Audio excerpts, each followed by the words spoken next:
सृष्टि का आरंभ हो चुका था। तीनों लोक आकाश, धरती, जल, वायु और अग्नि अपने अपने स्वरूप में स्थिर हो गए थे। त्रिदेव ब्रह्मा, विष्णु और महेश इस संसार के संचालन और व्यवस्था संभाल रहे थे।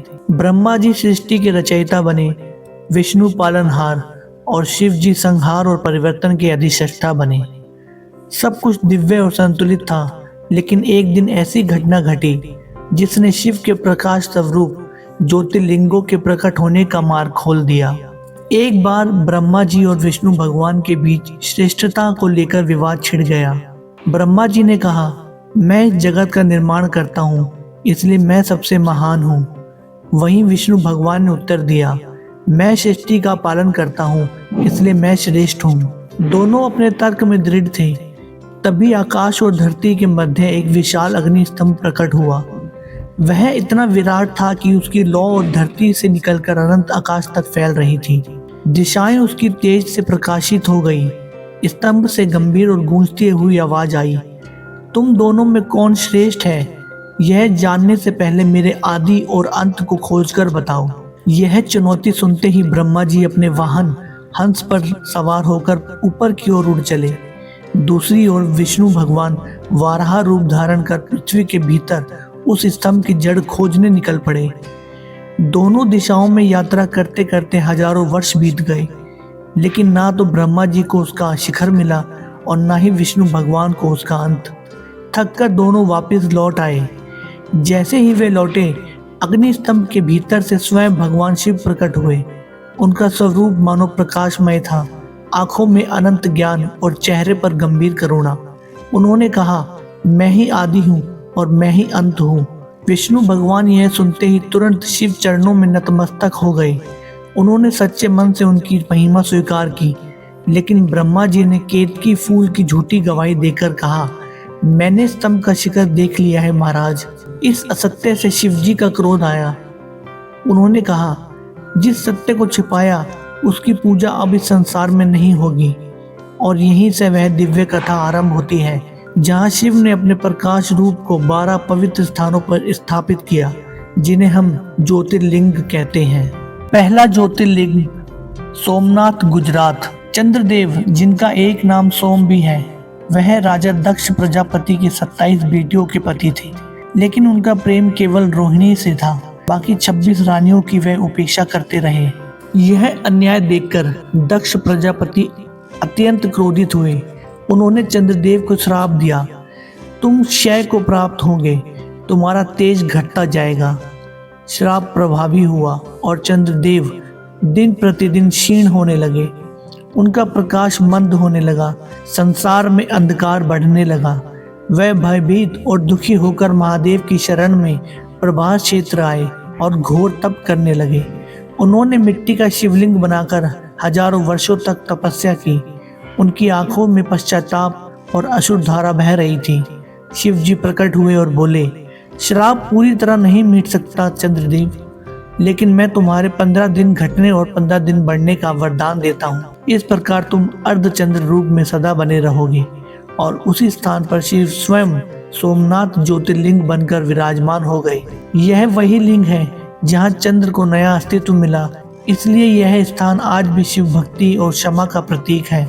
दूसरा ज्योतिर्लिंग मल्लिकार्जुन, आंध्र प्रदेश। यह कथा है शिव पार्वती के पुत्रों कार्तिकेय और गणेश की। नारद जी ने एक बार कहा, जो पूरे ब्रह्मांड की परिक्रमा पहले करेगा उसका विवाह पहले होगा। कार्तिकेय जी ने अपने मयूर पर सवार होकर तुरंत निकल पड़े, लेकिन गणेश जी ने बुद्धिमानी से अपने माता पिता की परिक्रमा की और कहा, माता पिता में ही पूरा ब्रह्मांड है। शिव पार्वती प्रसन्न हुए और गणेश जी का विवाह रिद्धि सिद्धि से संपन्न कर दिया। जब कार्तिकेय लौटे तो वे क्रोधित होकर 3 क्रोश दूर चले गए और क्रोंच पर्वत पर निवास करने लगे। माता पार्वती का हृदय पुत्र वियोग से भर गया। शिव पार्वती दोनों पुत्र को मनाने पहुंचे, लेकिन कार्तिकेय और दूर चले गए। माता के आंसू देखकर शिव बोले, मैं यहाँ प्रकाश रूप में सदा विराजूंगा ताकि हर वियोगी मन को शांति मिले। और उसी स्थान पर मल्लिकार्जुन ज्योतिर्लिंग स्थापित हो गया। यहाँ ब्रह्मरंबा देवी का निवास भी है, इसलिए यह स्थान शिव शक्ति और माता शक्ति के मिलन का महातीर्थ बन गया। तीसरा ज्योतिर्लिंग महाकालेश्वर मध्य प्रदेश। उज्जैन नगरी में वेद प्रिय नाम का ब्राह्मण अपने 4 पुत्रों सहित शिव भक्ति में लीन रहता था। वह प्रतिदिन मिट्टी का शिवलिंग बनाकर पूजा करता। उसी समय रत्नमाल नामक असुर शिव भक्तों को सताने लगा। एक दिन उसने उज्जैन पर आक्रमण कर दिया। वेद प्रिय ने शिव का नाम लिया, हे महाकाल रक्षा करो। तभी वह मिट्टी का शिवलिंग फट गया और उससे महाकाल का विकराल रूप प्रकट हुआ। उनका तेज इतना भयंकर था कि सारे लोग कांप उठे। त्रिशूल से एक ही क्षण में असुर का अंत हुआ। भक्तों ने प्रार्थना की, आप यहीं रहिए, काल का भी काल बनकर। शिव बोले, मैं यहीं दक्षिण मुखी लिंग के रूप में रहूंगा। मेरे भक्तों को यमराज भी स्पर्श नहीं कर सकेगा। यह वही महाकाल है जिनकी भस्म आरती आज भी संसार को भक्ति विह्वल कर देती है। चौथा ज्योतिर्लिंग ओमकारेश्वर मध्य प्रदेश। देवताओं और असुर के युद्ध में देवता दुर्बल पड़ने लगे। नारद जी के कहने पर इंद्र सहित सभी देवताओं ने नर्मदा के तट पर मिट्टी का शिवलिंग बनाकर तप आरंभ किया। शिव प्रकट हुए और बोले, मैं इसी लिंग में प्रवेश करूंगा ताकि जो भी यहाँ आराधना करे उसे पराजय कभी ना मिले। जैसे ही शिवलिंग में प्रवेश किए, ओमकार पर्वत ओम के आकार में बदल गया और नर्मदा 2 धाराओं में बहने लगी। देवताओं को विजय मिली। यहाँ की हर लहर आज भी ओमनाथ जैसी प्रतीत होती है। 5वां ज्योतिर्लिंग केदारनाथ। महाभारत युद्ध के बाद पांडवों का मन पश्चाताप से भर गया। व्यास जी ने कहा, तुम्हें शिव की शरण लेनी होगी। शिव बैल रूप में हिमालय की ओर चले। पांडव भी पीछे पीछे आए। केदार में बैल गायों के झुंड में छिप गया। भीम ने विशाल रूप धारण कर बैल को पकड़ने की कोशिश की, लेकिन बैल धरती में समाने लगा। भीम ने उसका पिछला भाग पकड़ लिया। वहीं शिव प्रकट हुए और बोले, तुम्हारी भक्ति सच्ची है, मैं तुम्हें क्षमा देता हूँ। युधिष्ठिर ने कहा, आप यहीं रहिए महादेव, ताकि दुखी और पापी भी आपकी शरण पाकर मुक्त हो सके। उसी स्थान पर शिव केदारनाथ ज्योतिर्लिंग बनकर विराजमान हो गए। छठा ज्योतिर्लिंग भीमाशंकर महाराष्ट्र। कुंभकर्ण के पुत्र भीम ने ब्रह्मा से वरदान पाकर अत्याचार शुरू कर दिया। काम रूप के शिव भक्त भीमा ने शिव का नाम लिया। शिव ने भैरव रूप में प्रकट होकर असुर का अंत किया और बोले, मैं यहाँ भीमाशंकर नाम से सदा रहूंगा। 7वां ज्योतिर्लिंग काशी विश्वनाथ। काशी स्वयं शिव द्वारा बसाई गई नगरी है। जब वहाँ प्रलय आता है, शिव इसे त्रिशूल पर उठा लेते हैं। यहाँ शिव हर जीव को तारक मंत्र देकर मोक्ष प्रदान करते हैं। मणिकर्णिका घाट यहाँ का सबसे बड़ा रहस्य है, जहाँ अंतिम संस्कार मात्र से आत्मा मुक्त हो जाती है। 8वां ज्योतिर्लिंग त्र्यंबकेश्वर महाराष्ट्र। गौतम ऋषि पर गो हत्या का झूठा आरोप लगा। उन्होंने शिव की तपस्या की। शिव ने अपनी जटाओं से गंगा को निकाला, जो बाद में गोदावरी रूप में बहने लगी। यहाँ लिंग में 3 मुख दिखाई देते हैं, ब्रह्मा, विष्णु और महेश, इसलिए नाम पड़ा त्र्यंबकेश्वर। 9वां ज्योतिर्लिंग वैद्यनाथ, झारखंड। रावण ने अपने 9 सिर काटकर शिव को अर्पित किए। शिव ने उसे शक्ति दी और शिवलिंग लंका ले जाने को कहा, लेकिन शर्त थी, धरती को मत छूना। गणेश जी ने गड़िए का रूप लेकर शिव धरती पर रखवा दिया।